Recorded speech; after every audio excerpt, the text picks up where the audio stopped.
100% fee రాయితీతో AI నేర్చుకోవాలనుకుంటున్నారా? Attend quality third gen AI test 2025.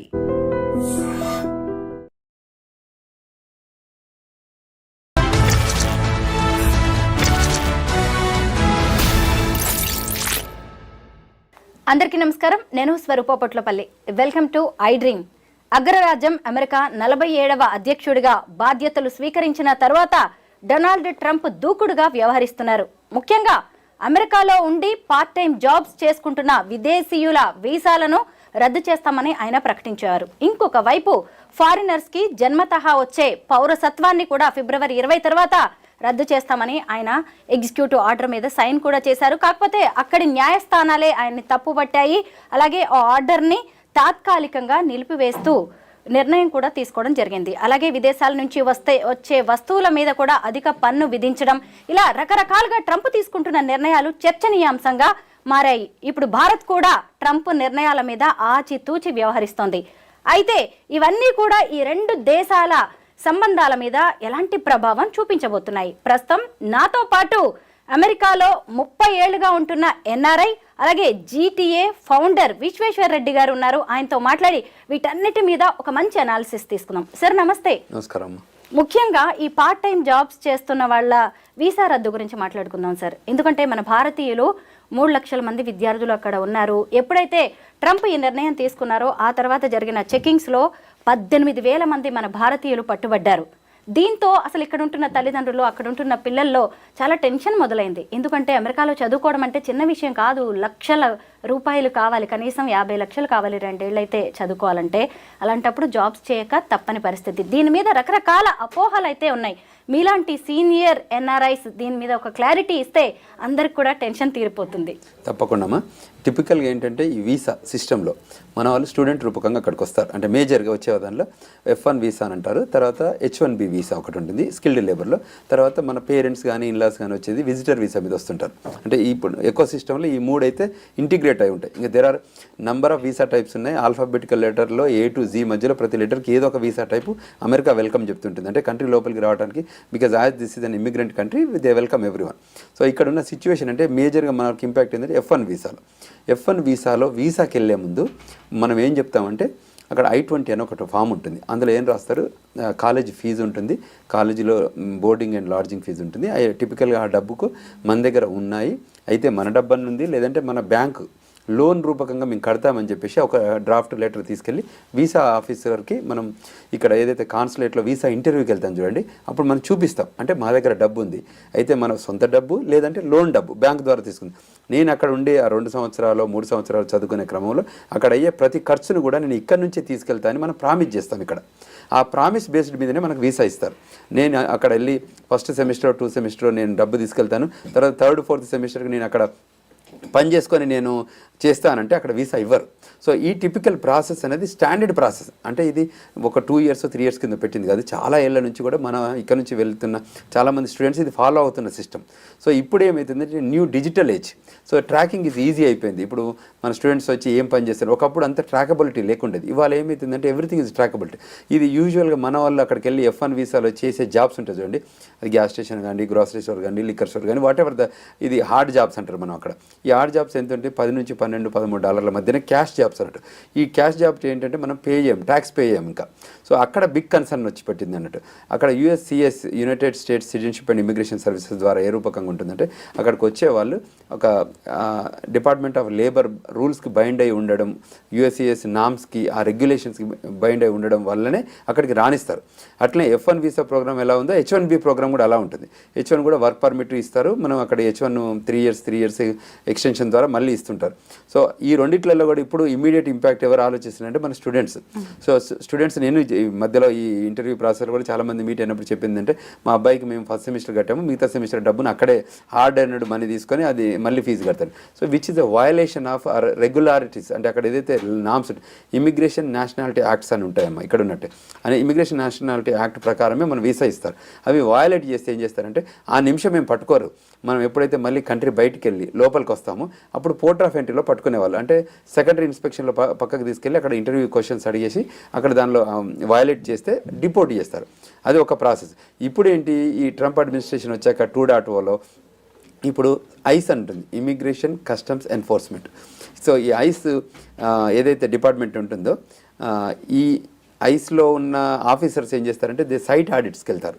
ఇవాళ today they put up on their website, మీరు ఎక్కడైనా ఈ స్టూడెంట్స్ పనిచేస్తున్నా కానీ ఎక్కడైనా చేస్తే మాకు రిపోర్ట్ చేయండి అని చెప్పారు.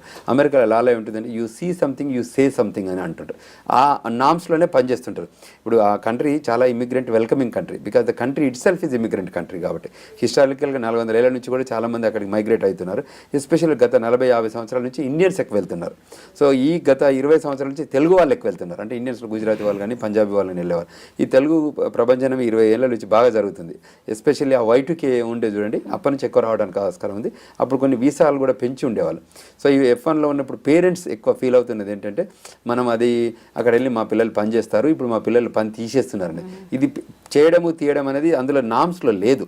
సో మనం చేయడం తప్పు, ఇట్స్ అ వయలేషన్. చేయొచ్చు. ఒక 20 అవర్స్ ఆథరైజ్డ్ వర్క్ ఉంటుంది. ఒక యూనివర్సిటీలో వెళ్ళి మాస్టర్స్ కోటా కింద మనం అక్కడ జాయిన్ అయితే అందులో వాళ్ళకి 20 అవర్స్ పనిచేయచ్చు. ఇది ఆన్ క్యాంపస్ జాబే చేయాలి. బయట వెళ్ళి పనిచేయడానికి అథారిటీ లేదు, దాన్ని అన్ఆథరైజ్డ్ వర్క్ అంటారు. సో ఇందులో మనం వెళ్తే తప్పకుండా మనం వయలేట్ చేసినట్టు అవుతుంది. కాబట్టి ఆ కంట్రీ నామ్స్లో మనం ఉండాలనేది మన ఉద్దేశం. సో దాన్ని మనం ప్రాపర్గా కమ్యూనికేట్ చేయగలిగితే స్టూడెంట్స్ కానీ స్టూడెంట్స్ పేరెంట్స్ కానీ ఒక ఎడ్యుకేషన్ ఇవ్వగలిగితే వాళ్ళు ప్రిపేర్ అయి ఉంటారు. సో మనం ఎక్కడైతే లెటర్ ఇచ్చామో మనం ఎన్ని లక్షలు అవుతాయి అన్ని లక్షలు మనం సపోర్ట్ చేస్తామని చెప్పి మళ్ళీ మనమే వయలేట్ అవుతున్నాం కదా. సో ఒకసారి జాయిన్ అయ్యాక అంటే కంట్రీ లోపలికి వెళ్ళాక మనం కరెక్షన్ చేస్తున్నాం. Correction they are not welcoming it. ఎందుకంటే అమెరికా గ్రేట్ అగైన్ అనే ఉద్దేశంతో ఆయన ఎలక్షన్లకు వెళ్ళారు. అమెరికా ప్రెసిడెంట్ అయ్యారు.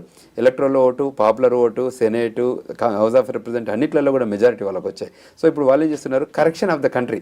ఎక్కడెక్కడైతే గ్యాప్స్ ఉన్నాయో, ఎక్కడెక్కడైతే కంట్రీని మిస్యూజ్ చేశారో వాటి మీద కరెక్షన్ చేస్తున్నారు. ఎస్పెషల్లీ మీరు ఇంతకుముందు ఒక పాయింట్ రేజ్ చేశారు, అది బర్త్ రైట్స్ మీద. సో బర్త్ రైట్స్ ఎలా ఉండబోతుందంటే ఒకప్పుడు మేము హిస్టారికల్గా H1B డిపెండెంట్ H4 మీద వెళ్ళేవాళ్ళు కానీ తర్వాత విజిటర్ వీసా మీద వెళ్ళేవాళ్ళు కానీ చాలామంది అక్కడికి వెళ్ళిన బై బర్త్ సిటిజన్షిప్ ఇచ్చేవాళ్ళు. సో ఇప్పుడు ఈ ట్రంప్ అడ్మినిస్ట్రేషన్ ఏమన్నారంటే ఆ బై బర్త్ సిటిజన్షిప్ మిస్యూజ్ జరుగుతుంది. ఎప్పుడైతే కంట్రీ కరెక్షన్ ఎప్పుడు చేస్తుందంటే మిస్యూజ్ జరిగినప్పుడు. సో దాన్ని ఏమంటే బర్త్ టూరిజం లాగా మార్చేస్తారు. సో మన వాళ్ళు విజిటర్ వీసా మీద వెళ్ళిన వాళ్ళు కానీ మిగతా సౌత్ అమెరికన్ కంట్రీస్ కానివ్వండి, లాటిన్ అమెరికన్ కానివ్వండి, కరేబియన్ ఐలాండ్ నుంచి వచ్చిన వాళ్ళు ఏంటంటే వాళ్ళు ల్యాండ్ బార్డర్స్ ఉంటాయి వాళ్ళ కంట్రీస్కి. మనం అంటే ఎయిర్లో వెళ్ళాలి కానీ వాళ్ళకి ల్యాండ్లో. సో ఒక హిస్టారికల్ ఏంటంటే వాళ్ళు టన్నెల్ రూపకంగా కానివ్వండి, గోడల దింకు రూపకంగా పెద్ద బార్డర్, ల్యాండ్ బార్డర్. సో ఎక్కడెక్కడనో ట్రక్కుల రూపకంగా చాలా వేల మంది హిస్టారికల్గా అనాథరైజ్డ్గా వెళ్ళారు కంట్రీ లోపలికి. ఇల్లీగల్ ఇమిగ్రేషన్ అంటారు దాన్ని. సో వెళ్ళిన వాళ్ళు ఏం చేస్తున్నారు, వాళ్ళకి అక్కడ పిల్లలు పుడితే ఏమవుతారు, వాళ్ళు సిటిజన్స్ అవుతున్నారు. సో ఇది దాంతో ఏమవుతుందంటే కంట్రీ ఎకనామిక్ దానిలో ఇబ్బంది అవుతుంది. సో దాన్ని కంట్రీ ఏమవుతుందంటే we need to correct it. It's also ఈ సదరన్ కంట్రీస్ నుంచి వచ్చే వాళ్ళని కూడా ఆపాలంటే this is the best thing అని చెప్పేసి ఆయన he introduce that bill. So అది ఎగ్జిక్యూటివ్ ఆర్డర్ ఇచ్చాడు. సో దాన్ని మీరు ఇంతకుముందు అన్నట్టు Democratic Party, because is Republican Party కాబట్టి డెమోక్రటిక్ పార్టీ వాళ్ళు ఏం చేస్తారంటే మైగ్రేషన్ ఫ్రెండ్లీ, ఇమిగ్రేషన్ ఫ్రెండ్లీ కాబట్టి ఇది నో ఇది నాట్ కరెక్ట్ అని చెప్పి వాళ్ళు ఆ కంట్రీస్ ఏదైతే గవర్నర్స్ ఉన్నారో వాళ్ళు నెగటివ్ దాన్ని ఇంపాక్ట్ చేస్తున్నారు. అదేవిధంగా వాషింగ్టన్ స్టేట్లో ఉన్న కోర్టు సిస్టంలో కూడా వాళ్ళు కూడా ఏం చెప్పారంటే దీన్ని హోల్డ్ చేసి పెట్టారు. దీని మీద అంటే మీరు ఎగ్జిక్యూటివ్ ఆర్డర్ ఇచ్చే కంటే ఎక్కువ దీన్ని కాన్స్టిట్యూషనల్ అమెండ్మెంట్ చేస్తే బాగుంటుంది అనేది వాళ్ళ ఉద్దేశం. అంటే ఏదైనా ప్రాపర్గా వెళ్తే బాగుంటుంది. దానిని president take a decision rather than discussing in the Senate or Congress Capitol హిల్లో డిస్కస్ చేసి ఒక అంటే కన్సెన్సస్గా తీసుకొస్తే బాగుంటుంది. సో ఆయన చెప్పే విధానం ఏంటంటే ఒకప్పుడు లాస్ట్ అడ్మినిస్ట్రేషన్లో ట్రంప్ గారు ఏం చేశారంటే ఒక 7 కంట్రీస్ మీద బ్యాన్ చేశాడు, ఇస్లామిక్ కంట్రీస్ మీద టిపికల్గా ఆయన బ్యాన్ చేస్తే అప్పుడు ఏం చేశారు, ఇట్లనే సేమ్ డిస్కషన్ డిబేట్స్ అయింది. బట్ చివరికి అది సుప్రీంకోర్టుకి వెళ్ళింది. సుప్రీంకోర్టు ఆయన డెసిషన్ని ఎండార్స్ చేసింది. సో ఆయన లాస్ట్ టైం గవర్నెన్స్లో ట్రంప్ 1.0లో తీసుకున్న చాలా ఎగ్జిక్యూటివ్ ఆర్డర్స్ కూడా ఏమైందంటే కొన్ని డినే అయ్యి కూడా అయ్యాయి. అంటే వీళ్ళు కోర్టు ఒప్పుకోకపోవడం కోర్టు. సో ఇప్పుడు కూడా ఆయన కొన్ని ఎగ్జిక్యూటివ్ ఆర్డర్ తీసుకున్నారు కదా, అన్నీ యాక్సెప్ట్ చేయాలని రూల్ ఏం లేదు, కొన్ని డినే కూడా కావచ్చు. బట్ ఈయన తీసుకున్న కొన్ని నిర్ణయాలు ఎస్పెషల్లీ ఏంటంటే కంట్రీలో ఇల్లీగల్ మైగ్రేషన్ జరిగిందని ఏదో రకంగా ఎవరో కరెక్ట్ చేయాల్సింది కదా. ఇప్పుడు ఇక్కడ ఇల్లీగల్ కనెక్షన్లో హైడ్రా రూపకంగా మనకి జరిగింది చూడండి, ఆ టైప్. ఇది కూడా సిమిలర్ టిపికల్ ఆ టైప్ ఆఫ్ యాక్టివిటీ కదా. ఎవరైతే ఇల్లీగల్గా వచ్చారో వాళ్ళని మేము కంట్రీ బయటికి పంపుతాము ఆ ఉద్దేశంతో ఇప్పుడు కొలంబియాకు పంపించారు. ఇప్పుడు అందులో కూడా క్రిమినల్ బ్యాక్గ్రౌండ్ ఉన్న వాళ్ళని, ఎస్పెషల్లీ క్రిమినల్ బ్యాక్గ్రౌండ్ వాళ్ళని ఫస్ట్ టేకప్ చేస్తున్నారు. తర్వాత వయలేషన్ ఎవరైతే చేస్తున్నారో, ఇమిగ్రేషన్ అనేది కూడా ఒకటి కంట్రీకి ఇంపార్టెంట్ సబ్జెక్ట్. సో అందులో గ్యాప్ ఇచ్చిన వాళ్ళని కూడా వీళ్ళు చేయగలిగి ఇప్పుడు ఆ నిర్ణయమే తీసుకుంటున్నారు. అది కొద్దిగా మనకు రప్చర్ అవుతుంది. బర్త్ రైట్ సిటిజన్షిప్ అనే దానికి వచ్చినప్పుడు ఇప్పుడు H1B అలాగే L1 మీద వచ్చిన వాళ్ళకి ఖచ్చితంగా లేదు, గ్రీన్ కార్డ్ హోల్డర్స్కి మాత్రమే అని ఆయన చెప్పారు కదా. మరి ఇక్కడ ప్రాబ్లం వస్తుంది కదా, అందరికీ గ్రీన్ కార్డ్ ఉండదు, మరి వాళ్ళ పిల్లలకి బర్త్ రైట్ సిటిజన్షిప్ క్యాన్సిలేషన్ అనేది ఇబ్బందే కదా భారతీయులకు కావచ్చు, వేరే కంట్రీస్ వాళ్ళకి కూడా. అది చాలా ఇబ్బందికరమైన పరిణామము. కానీ ఏం చేస్తారంటే ఆ ప్రోగ్రామ్ అంటే బర్త్ రైట్ సిటిజన్షిప్ హిస్టారికల్గా 100 ఏళ్ళ పైగా ఇస్తూ వస్తున్న దాన్ని మిస్యూజ్ చేస్తున్నారు. అంటే ఇప్పుడు if they are using properly they don't stop it, they are misusing అన్న దాని మీదనే ఆయన కన్సర్న్. ఇప్పుడు మనకి ఆయన ఏం రూల్ పెట్టారంటే ఈ బర్త్ రైట్లో మదర్ కానీ ఫాదర్ కానీ ఒక గ్రీన్ కార్డ్ హోల్డర్ కానీ సిటిజన్ అయితేనే మేము ఇస్తాము, కానీ ఇట్లా ఇమిగ్రెంట్ అంటే టూరిజం లాగా వచ్చేసి మేము పిల్లల్ని కనేసి మేము వెళ్ళిపోతామని అంటే సో దాంతో ప్రొడక్టివిటీ వాళ్ళకి రావట్లేదు, అంటే వాళ్ళ ఎక్స్పెక్టేషన్స్ వేరే ఉన్నాయి, దాని ద్వారా మిస్యూజింగ్ ఆఫ్ దట్ లాను చేస్తున్నారు అన్న ఉద్దేశంతో ఆయన కరెక్షన్ చేస్తున్నారు. ఇక్కడ అందులో భాగంగానే చేశారు తప్ప వేరే లేదు. సో ఇప్పుడు కూడా అమెరికా గ్రేట్ అగైన్ అన్నప్పుడు ఆయన ఉద్దేశం ఏంటి, అమెరికన్ ఇంట్రెస్ట్లో పనిచేయాల్సి వస్తుంది కదా, సో అమెరికా ఇంట్రెస్ట్లో ఆయన పనిచేస్తున్నారు. అందువల్లనే ఈ కొత్త పాలసీస్ ఎకనామిక్ పాలసీ తీసుకొస్తున్నారు. అంటే ఆ గ్లోబల్ మైగ్రేషన్లో ఏముంటుంది, ఎకనామిక్ పాలసీ ఉంటుంది, ట్రావెల్ పాలసీ ఉంటుంది, కామర్స్ పాలసీస్ ఉంటాయి, వీసా పాలసీస్ ఉంటుంది, బయలాటరల్ ఇష్యూస్ ఉంటాయి, ఎక్స్టర్నల్ అఫైర్స్ ఉంటాయి. ఈ అన్ని లైన్స్లో కూడా వాళ్ళు చాలా డెసిషన్ తీసుకుంటారు. కంట్రీ ఆ ఐడియాలజీ ప్రకారం వెళ్తుంటుంది, వేరియస్ కంట్రీస్తోనే డైలాగ్ అవుతుంది. ఇప్పుడు మనకు మోడీ గారు కూడా వెళ్తున్నారు అమెరికాకి, సో వాళ్ళు కూడా ఈ సబ్జెక్ట్స్ మీద డిస్కస్ చేస్తారు. కాకపోతే వాళ్ళు ఏ నిర్ణయం తీసుకున్నా అది ఇండియా కోసం అని తీసుకోవట్లేదు, వాళ్ళు గ్లోబల్లో తీసుకుంటున్నారు. అన్ని కంట్రీస్ ఇంపాక్ట్ అవుతాయి ఆ ఇంపాక్ట్. కానీ మనకేంటంటే మనం ఇక్కడ ఉన్న వాళ్ళు ఈ మధ్య వైట్ కలర్ దాంట్లో మన వాళ్ళు ఎక్కువ వెళ్ళడం వల్ల, బ్రౌన్ కమ్యూనిటీ నుంచి మనం ఎక్కువ వెళ్ళడం వల్ల మనం ఎక్కువ యూటిలైజ్ చేసుకుంటున్నాం. ఎందుకంటే లాస్ట్ 10 years నుంచి స్టూడెంట్స్ చూడండి, ఇప్పుడు Hyderabad consulate is the biggest consulate in the south Asia. So ఒకప్పుడు ఇక్కడ కాన్సులేటే లేదు, మేము వెళ్ళినప్పుడు అసలు ఇక్కడ కాన్సులేటే లేదు, మేము చెన్నైకి వెళ్ళి వీసా తీసుకొని వెళ్ళేవాళ్ళం. సో ఈ క్రమంలో మేము ఏమంటున్నామంటే ఈ ఆపర్చునిటీ ఏమి ఇచ్చింది అమెరికా, ఎందుకు ఇక్కడ యూఎస్ కాన్సులేట్ పెట్టింది అంటే మోర్ పీపుల్ని వెల్కమ్ చెప్పడానికి పెట్టింది తప్ప డినై చేయడానికి కాదు కదా, రిజెక్ట్ చేయడానికి కాదు. సో మీరు ఏం చెప్తున్నారంటే వాళ్ళు ఏదైతే వీసా సిస్టంలో ఎకో సిస్టంలో పెట్టారో ఆ నామ్స్ ఉన్నాయో, ఆ పాలసీ ఉన్నాయో, ఆ రెగ్యులేషన్స్ ఉన్నాయో అదే అబైడ్ అయ్యి మా కంట్రీకి రండి, మీరు మాకు ల్యాండ్ ఆఫ్ ఆపర్చునిటీ ఉంది, లా ఆఫ్ ద ల్యాండ్ అని ఫాలో కండి అని చెప్తున్నారు. సో అందులో డెఫర్ చేయొద్దు అనేది మా ఉద్దేశం. ట్రంప్ ఏ నిర్ణయాలు తీసుకున్నా ముందు మన తెలుగు వాళ్ళ గురించే చర్చ వస్తూ ఉంటుంది sir. America vice president JD Vance wife Usha Chilukuri మన తెలుగు ఆమె కదా, అయితే ఇప్పుడు ఆయన తీసుకున్న డెసిషన్ ప్రకారం ఆమెది కూడా సిటిజన్షిప్ క్యాన్సిల్ చేస్తారా అని చెప్పి ఒక చర్చ జరిగింది. ఎందుకంటే వాళ్ళ అమ్మ నాన్న కూడా అక్కడి వాళ్ళు కాదు కాబట్టి దీని విషయంలో ఎలా ఉండొచ్చు సార్? మంచి పాయింట్ అమ్మా. అయితే టిపికల్గా ఏంటంటే ఇది హిస్టారికల్ యాక్ట్, ఒక 14th Amendmentలో ఓపెన్ అప్ అయింది సబ్జెక్ట్ కాబట్టి ఇప్పటి వరకు ఇస్తున్నారు. అంటే పాస్ట్ని టచ్ చేయరు, ఫ్యూచర్కి ఇవ్వరు. అంటే హిస్టారికల్గా ముందు ఇచ్చారు, ఇవ్వలేదని లేదు. సో ఆ ఇచ్చిన దాన్ని మనం కంటిన్యూగా ముందుకు తీసుకెళ్లాలనేది ఒక ఉద్దేశం, ముందుకెళ్ళాలనేది. సో ఇప్పుడు ముందు నుంచి వెళ్ళడానికి కోసం ఉన్న యాక్టివిటీ మీద మనం కన్సర్న్, అంటే 19 తర్వాత పుట్టబోయే పిల్లలకు తప్ప ఇప్పుడు పుట్టిన వాళ్ళు కానీ ప్రీవియస్గా ఇప్పుడు ఉషా గారు సో బై బర్త్ సిటిజన్షిప్ ద్వారానే వచ్చింది ఆమెకు కూడా. So we all know about it, it's not that. So హిస్టారికల్గా ఇప్పుడు ట్రంప్ వైఫే ఉంది కదా, షీజ్ అన్ ఇమిగ్రెంట్, మీకు అందరు కదా ఆమె ఇప్పుడు current wife is an immigrant. Even she's not a birth citizen కాదు, ఆమె ఫారెన్ కంట్రీ నుంచి వచ్చి గ్రీన్ కార్డ్ రూపకంగా వచ్చి సిటిజన్ అయిన రూపకం. సో నేను అనేది ఏంటంటే కంట్రీ ఏమవుతుందంటే ప్రోగ్రెసివ్ థింకింగ్లో ఫ్యూచర్లో జరగబోయేది. అంటే ఇక్కడ ఏదైనా కన్సర్న్స్ ఉన్నాయనుకోండి, to correct it the concerns, issues కానీ ప్రాబ్లమ్స్ కానీ కరెక్ట్ చేయాలంటే ఒక పాలసీ తీసుకురావాలి, ఒక ఎగ్జిక్యూటివ్ ఆర్డర్ తీసుకురావాలి, ఒకటి గవర్నమెంట్ ఆర్డర్ తీసుకురావాలి. అందులో భాగంగానే ఇది యాక్ట్స్ తప్ప వేరే ఏం లేదు. అంటే ఇది ఇండియన్స్ వస్తున్నారు వీళ్ళని ఆపాలనో, ఇండియన్స్ వస్తున్నారు వాళ్ళు ఇబ్బంది అవుతున్నారు. మనం వెళ్ళి చేసే జాబ్స్ అది అమెరికన్ జాబ్స్, అక్కడ ఉన్న వాళ్ళు చేసుకునే జాబ్స్.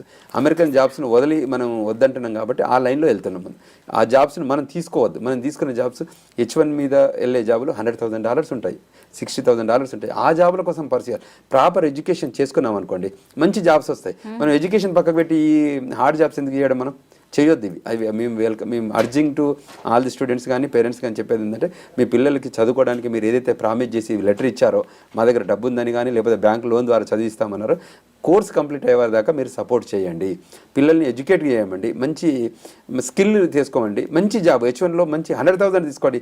$10 వచ్చే జాబ్ 2,000 20,000 ఉంటుంది, అంతే $20,000 ఉంటుంది.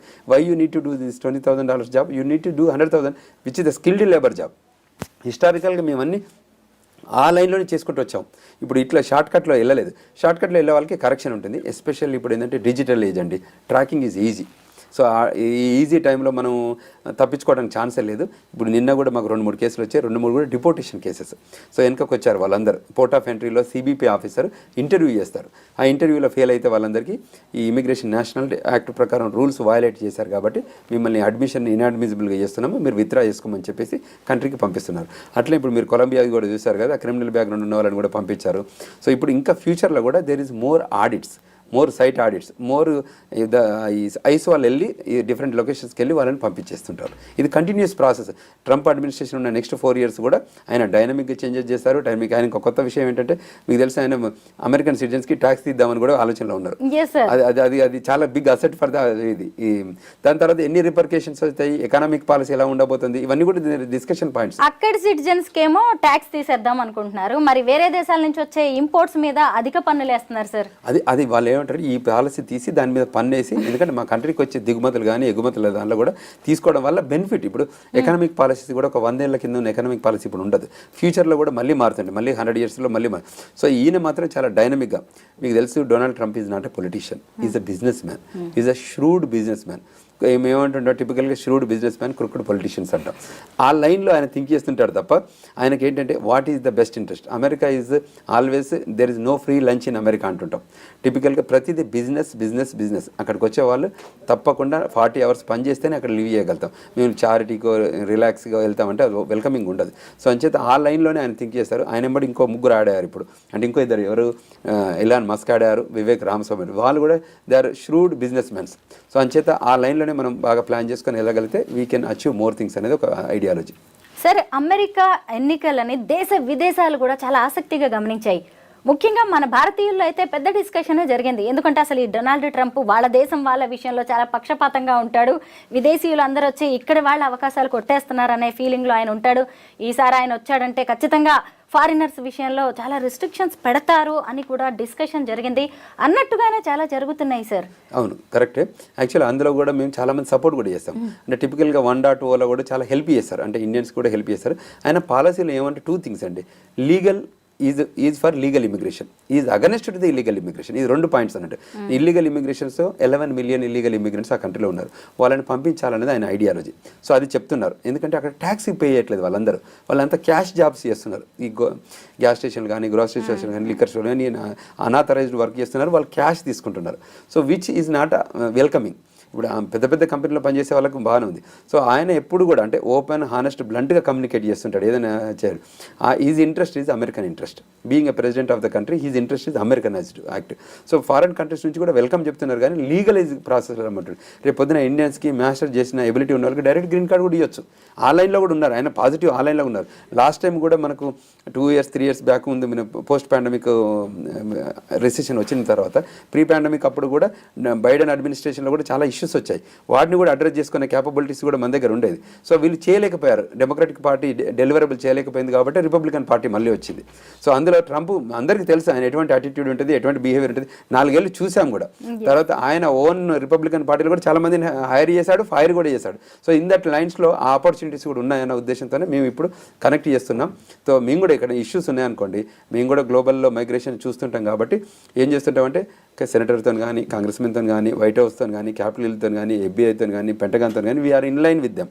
సో వాటితో మేము కనెక్ట్ అయ్యి వాళ్ళ గైడెన్స్ తీసుకుంటుంటాం, వాళ్ళకి ఎడ్యుకేట్ చేస్తుంటాం, వాళ్ళకి పబ్లిక్ పాలసీ కానీ, ఎక్స్టర్నల్ ఎఫర్ట్స్తో కానివ్వండి, గవర్నమెంట్ రిలేషన్స్తో కానివ్వండి మేము ఎంగేజ్ అయి ఉంటాం అక్కడ. ఎందుకంటే we're ambassadors for India. We migrated there, we are connected there, we became an Indian ambassador in that country. ఇట్లే వేరియస్గా కూడా చాలా కంట్రీస్లో కూడా మైగ్రేషన్ జరుగుతుంది. ఇప్పుడు మేము కూడా ఇష్యూస్ వచ్చాయనుకోండి, మేము ఏమంటున్నాం, మన లా ఫర్మ్ ఉంది, రండి క్వశ్చన్ అండ్ ఆన్సర్స్ తీసుకోండి, గైడెన్స్ తీసుకోండి. మేము DC వేదికగా ఉంటాం. That DC is the political capital of the world, where there so much things happens there. So మీరు ప్రాపర్ గైడెన్స్, నాలెడ్జ్ తీసుకుంటే, మీకు ఎడ్యుకేట్ అవుతే, మీరు ఫాలో అయితే, law of the land rules follow అయితే మీరు మంచిగా సెటిల్ కావచ్చు. ఇవాళ మేము విజిటర్ వీసా మీద నుంచి వస్తారు, F1 వీసా వస్తారు, H1 మీద వస్తారు, 140 చేసుకుంటారు, 485 చేసుకుంటారు, గ్రీన్ కార్డ్ వస్తుంది, సిటిజన్షిప్, న్యాచురలైజేషన్ సిటిజన్షిప్ తీసుకుంటారు. అక్కడ పుట్టిన పిల్లలకు కూడా సిటిజన్షిప్ వస్తుంది. మీకు గ్రీన్ కార్డులో ఉన్నప్పుడు మీ పుట్టే పిల్లలకి మళ్ళీ ఇబ్బంది ఏం లేదు, వాళ్ళు సిటిజన్సే. తర్వాత ఒక పేరెంట్ ఆర్ ఒక అంటే one of the parent can have a green card or citizenship ఉంటే కూడా మళ్ళీ సిటిజన్సే. Only thing is non immigrant intent ఉన్న వాళ్ళు, ఏలియన్స్ ఉన్న వాళ్ళు ఎవరైతే ఉన్నారో వాళ్ళకే మేము కన్సర్న్ చూపిస్తున్నాం అనేది ట్రంప్ గారి ఆలోచన విధానం. సో ఆ లైన్లో, ఇన్ లైన్లో ఉండగలిగితే వీఆర్ ఆల్ గుడ్. దానిలో ఇష్యూ ఏం లేదు. మేము చెప్తున్నది ఏంటంటే, మన గ్లోబల్ తెలంగాణ నుంచి కానివ్వండి, మన ఇమిగ్రేషన్ లా ఫర్మ్ నుంచి కానివ్వండి, we guide them, we educate them, we counsel them, we give good knowledge to them so that they can act accordingly following the law of the land. Donald Trump తీసుకున్న ప్రతి నిర్ణయంలో ఉన్న మైనస్ల గురించి అందరూ మాట్లాడుతున్నారు sir. భారతీయులకి plus అయ్యే నిర్ణయాలు ఆయన ఏమైనా తీసుకున్నారా? చాలా నిర్ణయాలు ఉన్నాయి. లాస్ట్ టైం అడ్మినిస్ట్రేషన్లో కూడా వాళ్ళు పీపీపీ లోన్ ఇచ్చారు. చాలామంది ఐటీ కంపెనీ ఓనర్స్ కూడా మన వాళ్ళు బెనిఫిట్ అయ్యారు దాని రూపకంగా. తర్వాత స్పిల్ ఓవర్డ్ వీసాలను కూడా ఓపెన్ చేశారు. EB1, EB2, EB3లో కూడా 2015 దాకా కూడా ప్రయారిటీ డేట్ని తీసుకొచ్చారు. చాలామందికి గ్రీన్ కార్డులు వచ్చాయి ఆయన అడ్మినిస్ట్రేషన్ టైంలో. అంటే ఆ పాలసీతోనే కాకుండా కానీ స్పిల్ ఓవర్ రూపకంగా కూడా ఆ గ్రీన్ కార్డులు వచ్చాయి. సో అటువంటి ఐడియాలజీ కూడా మనకు అడ్వాంటేజ్ అయింది. సో ఇప్పుడు కూడా ఏమిటంటే ఇండియన్స్ అంటే దే లైక్. ఇప్పుడు మోడీకి ఉన్న ట్రంప్కి మధ్యన సౌహృదమైన రిలేషన్స్ ఉన్నాయి. సో తర్వాత ఇండియా మీద వాళ్ళకి లేదు, ఇండియన్స్ మీద ఆయన రెస్పెక్ట్ ఉంది. Because hard working people, loyal to the country, they are more organised, డిసిప్లిన్గా ఉంటారు అనేది ఒక పాలసీ రూపకంగా ఉంది. సో అది హిస్టారికల్గా అంటే నాట్ ఇండియన్స్ ఇవ్వాలని కాదు, అందులో ఆయనే ప్రోగా ఉంటారు. ఏదైనా ఇండియన్ స్పెసిఫిక్గా ఇష్యూ ఉంటే దెన్ గవర్నమెంట్ ఆఫ్ ఇండియా కూడా ఇన్వాల్వ్ అవుతుంది, ఎక్స్టర్నల్ అఫైర్స్ మినిస్ట్రీ కూడా ఇన్వాల్వ్ అవుతుంది, డిపార్ట్మెంట్ ఆఫ్ స్టేట్ రెండు టాక్ చేస్తారు, దాని సొల్యూషన్ ప్రొవైడ్ చేస్తారు. సో అంచేత మనకి ఇండియా వాళ్ళు ఏదైనా కూడా అంటే American point of view and Indian counter point of వ్యూలో వీళ్ళ ఎక్స్టర్నల్ అఫైర్స్ దాని మీద కూడా they will have a dialogue. Every time మంచి డైలాగ్ అవుతుంది. దే విల్ డెలివర్ దస్. ఇక్కడ కన్సర్న్స్ ఉంటే అడ్రస్ చేసుకుంటారు. సో అందులో ఇష్యూస్ ఏం లేవు. Thank you so much sir. ఎందుకంటే ట్రంప్ డెసిషన్స్కి సంబంధించి అందరిలో చాలా భయాలు అయితే ఉన్నాయి. వాటన్నిటిని కూడా పోగొట్టడానికి ఖచ్చితంగా మీ ఇంటర్వ్యూ హెల్ప్ అవుతుందని అనుకుంటున్నాను. Thank you so much once again. Thank you very much. నాకు ఆపర్చునిటీ ఇచ్చి iDream ద్వారా ఇప్పుడు ఎడ్యుకేషన్ ఇస్తున్నారు. ఇది గ్రేటెస్ట్ అసెట్. ఎందుకంటే అవేర్నెస్ ఇవ్వడం ఇంపార్టెంట్. వాళ్ళని అందరినీ పేరెంట్స్ని కూడా వెల్కమ్ చెప్తున్నాము, ఈ స్టూడెంట్స్ని కూడా ఇప్పుడు కూడా రమ్మంటున్నాం. ఇంకా మనకి వీసాలో ఇస్తున్నారు. మన హైదరాబాద్ కాన్సులేట్ ఉంది. తర్వాత H1B ప్రోగ్రామ్ కింద కూడా 65,000 F1 వీసా వాళ్ళకి ఇస్తున్నారు, 20,000 F1 వాళ్ళకి ఇస్తున్నారు, రెగ్యులర్ కోటా 65 ఇస్తున్నారు, 85,000 H1s ఎవ్రీ ఇయర్ ఇస్తున్నారు. సో అందులో కూడా మెజారిటీ మన వాళ్ళే బెనిఫిట్ అవుతున్నారు. సో అంచేత ప్రాపర్గా యూటిలైజ్ చేసుకోండి, రండి, గైడెన్స్ తీసుకోండి, అమెరికాలో సెటిల్ కాండి, మళ్ళీ giving back to the society. అంటే మళ్ళీ మనం ఎక్కడైతే పుట్టిన గడ్డకు కూడా మళ్ళీ మనం వెనుకకు వచ్చి మనం బ్రెయిన్ గెయినే కాకుండా రివర్స్ గెయిన్ కూడా ఇవ్వాలి, అంటే లూజింగ్ కాకుండా అక్కడ మళ్ళీ పెట్టాలనేది మా ఉద్దేశం. దానికోసం మేము పనిచేస్తాం.